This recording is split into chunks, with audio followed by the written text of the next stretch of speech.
Bonjour les amis, j'espère que vous allez bien. On se retrouve avec une nouvelle vidéo où on va parler de 3 erreurs à éviter pour trouver son équilibre vie pro, vie perso sans frustration en tant que parent et entrepreneur. Est-ce que toi aussi tu ressens de la frustration quand viennent les vacances scolaires que tu n'avais pas du tout anticipées? Ou bien que la maîtresse t'annonce qu'elle va faire grève même si tu soutiens ses revendications? Ou alors que ton petit dernier a fait de la fièvre et que du coup tu dois annuler tous tes rendez-vous de la journée pour le garder alors que tu avais ce rendez-vous que tu attendais depuis si longtemps. Moi aussi, au début de ma vie d'entrepreneur, à chaque fois qu'il y avait un imprévu, à chaque fois même que je devais aller chercher ma fille à l'école, j'étais partagée entre l'envie de continuer à travailler, l'envie d'aller la chercher et de passer du temps avec elle. J'étais tout le temps entre deux eaux et c'était franchement très désagréable. Et puis derrière, ça génère de la frustration, ça génère de l'agacement, on est dispersé, on ne sait pas vraiment où on est. Mais je te rassure, on peut sortir de ça et c'est tout l'objet de cette vidéo où je vais t'expliquer 3 erreurs que tu vas pouvoir appliquer immédiatement après avoir vu cette vidéo. Alors c'est parti.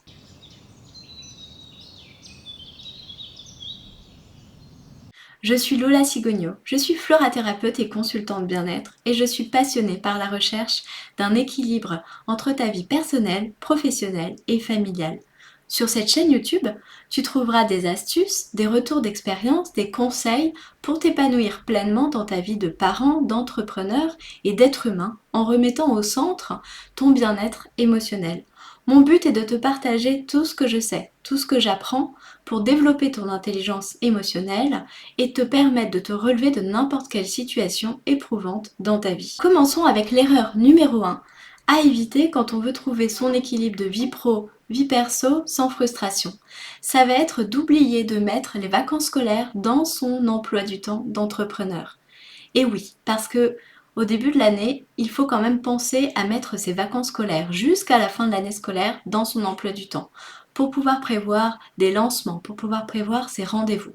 Parce que si tu ne le fais pas, ça va avoir pour conséquence, par exemple, de te retrouver à devoir trouver un mode de garde à la dernière minute pour les vacances scolaires, que ce soit le centre de loisirs, les grands-parents, la nounou. Le truc, c'est que ça va peut-être entraîner des changements d'emploi du temps pour aller à droite, à gauche, les emmener. Peut-être que du coup, tes horaires de travail ne correspondent plus. Peut-être que tu as pris des rendez-vous à ce moment-là qui étaient importants. Voilà, dans tous les cas, ça va générer beaucoup de stress et des changements de dernière minute. Et ça, on n'en veut pas.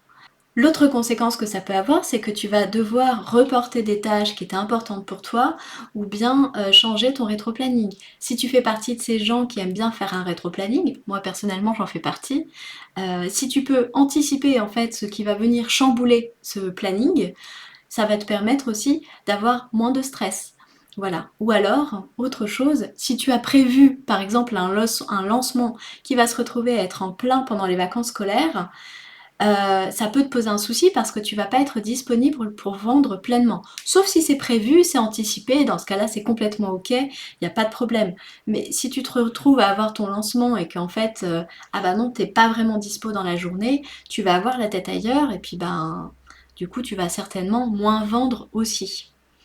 Alors que si tu prévois bien de mettre tes vacances scolaires, les vacances scolaires dans ton emploi du temps dès le début de l'année, eh ben, tu vas te retrouver à pouvoir gérer le temps que tu veux passer avec ta famille et le temps que tu veux passer au travail, à travailler pendant cette période de vacances scolaires.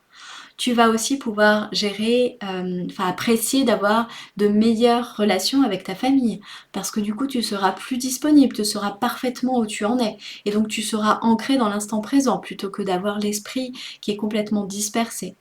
Et puis l'autre conséquence aussi, c'est que tu auras beaucoup plus de sérénité parce qu'en fait tu gardes le contrôle quelque part sur la situation et donc tu peux l'accueillir pleinement telle qu'elle est.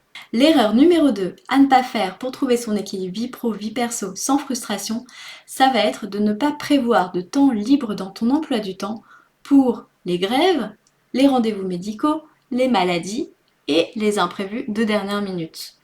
Et oui, parce que ce sont des choses qui de toute façon vont arriver. Quand on a des enfants, qu'on est parent, de toute façon dans la vie en général il y a déjà des imprévus, mais en plus quand on est parent, il y a les imprévus qui sont liés à nos enfants, qui sont multipliés d'ailleurs par le nombre d'enfants qu'on peut avoir. Donc, c'est vraiment quelque chose qu'il faut anticiper dès le départ, autant le prévoir dans ton emploi du temps. Alors c'est difficile à quantifier parce que tu ne peux pas savoir à l'avance combien de temps tes enfants vont être malades. Mais j'avais discuté avec une cliente qui m'avait dit que elle avait comptabilisé sur une année entière 20 jours qu'elle avait pris pour pouvoir être disponible avec ses enfants qui n'étaient pas prévus au départ, qui étaient liés à des grèves, des maladies, des virus, etc. Donc bon, ça peut faire une bonne base, mais dans tous les cas, prévois toujours un petit peu de souplesse dans ton emploi du temps.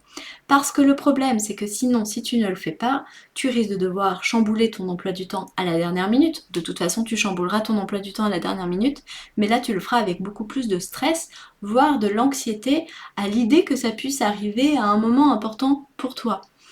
Donc l'anticiper, ça te permet aussi de prévoir un peu plus de marge dans tes projets, dans tes objectifs, dans tes plannings, parce que tu sais que ça peut arriver. C'est quelque chose aussi qui est lié au mindset, c'est le fait de se dire ok, je peux être interrompu à un moment donné dans ma tâche, c'est inconfortable pour moi, mais ça peut arriver, donc autant l'anticiper. Tu peux te retrouver aussi à éprouver de la rancœur pour tes enfants, par exemple, parce que tu vas leur en vouloir de t'empêcher à accomplir certaines tâches. Alors, c'est quelque chose qui n'est pas volontaire, hein, c'est quelque chose qui peut arriver. Ou alors pour ton travail, ou alors pour tes clients. Voilà, pour éviter que ça arrive, c'est mieux d'anticiper. Ou alors tu vas te retrouver avec une surcharge de travail, une grosse charge mentale, et je suis sûre que ta charge mentale est déjà assez conséquente. Donc en fait, ça va juste en rajouter. Alors que si tu l'anticipes, tu vas avoir plus de sérénité. Tu vas pouvoir accueillir ces jours d'imprévus avec, moins de stress, plus de sérénité, ou en fait, simplement, tu sais que ça peut arriver, c'est ok, tu as déjà prévu un plan B, tu sais comment ça se passe dans ces cas-là, c'est peut-être un peu frustrant de devoir reporter des tâches sur lesquelles tu étais, mais c'est possible parce que tu l'as prévu. Alors que si tu as prévu du temps dans ton emploi du temps pour tous ces moments donc de grève, de maladie, de rendez-vous médicaux et d'imprévus, ça va te permettre d'avoir de meilleures relations avec ta famille, puisque lorsque ça arrive, tu peux accueillir tes enfants pleinement, tu sais que tu as un plan B, tu sais comment t'organiser, donc tu seras quand même beaucoup moins stressé. Ça va aussi te donner plus de confiance en toi, parce que tu vas pouvoir mener tes objectifs à terme et donc renforcer ta confiance en toi. Tu vas aussi avoir un sentiment de compétence en tant que parent et en tant que professionnel qui va être renforcé parce que tu sais que tu peux compter sur toi. Donc ça va aussi renforcer ton estime de toi. Donc c'est quand même tout bénéfique de pouvoir prévoir ce temps-là. La troisième erreur à éviter quand on veut trouver son équilibre vie pro, vie perso, ça va être de faire passer ton bien-être en dernier. Et oui, je sais que tu fais passer ton bien-être en dernier, parce que peut-être tu penses que tu n'as pas le temps, que tu n'as pas les moyens, que tu n'as pas les ressources. Eh bien, laisse-moi te dire que c'est une erreur. Et oui. Qu'est-ce que ça veut dire concrètement de faire passer son bien-être en priorité? Ça va être de se créer un écosystème de soins qui va passer par des rituels quotidiens, par des temps off réguliers pour te reposer, par le soin de tes petits mots du quotidien, par des récompenses à chaque fois que tu réussis quelque chose ou que tu traverses quelque chose de difficile qui t'a demandé de l'énergie. Et puis aussi des temps de recul pour pouvoir prendre un autre point de vue, prendre de la hauteur. Si tu ne le fais pas, concrètement, qu'est-ce qui se passe? Eh bien, à l'extrême, ça va être le corps qui dit stop. Ça va être un virus, une entorse, un lumbago qui va te clouer au lit. Quelque chose en fait qui va être suffisamment fort pour que tu sois obligé de te mettre à l'arrêt. C'est d'ailleurs assez courant de tomber malade pendant ses vacances. Et oui, parce qu'on a tiré sur la corde et du coup le corps n'a pas d'autre moyen que de dire là t'as épuisé toutes tes ressources en fait. Donc il faut te recharger, il faut te retrouver de l'énergie, te régénérer. L'autre conséquence, ça va être en fait d'être fatigué et donc de tout faire au ralenti, de pas être pleinement présent dans ce que tu fais, d'être dispersé, d'avoir du mal à te concentrer, d'avoir des émotions qui vont te dépasser comme de la colère, des émotions qui vont être désagréables, ou alors tu vas avoir l'impression que les tâches sont énormes, que tu es complètement, que c'est insurmontable. Voilà, tout ça, ce sont des choses qui vont arriver quand tu ne prends pas soin de toi. Alors que quand tu mets en place un bon écosystème de soins pour prendre soin de toi au quotidien, alors tu as de l'énergie à revendre pour pouvoir mener à terme tes projets, atteindre tes objectifs. Tu vas ressentir plus de joie au quotidien. Ce sera beaucoup plus léger.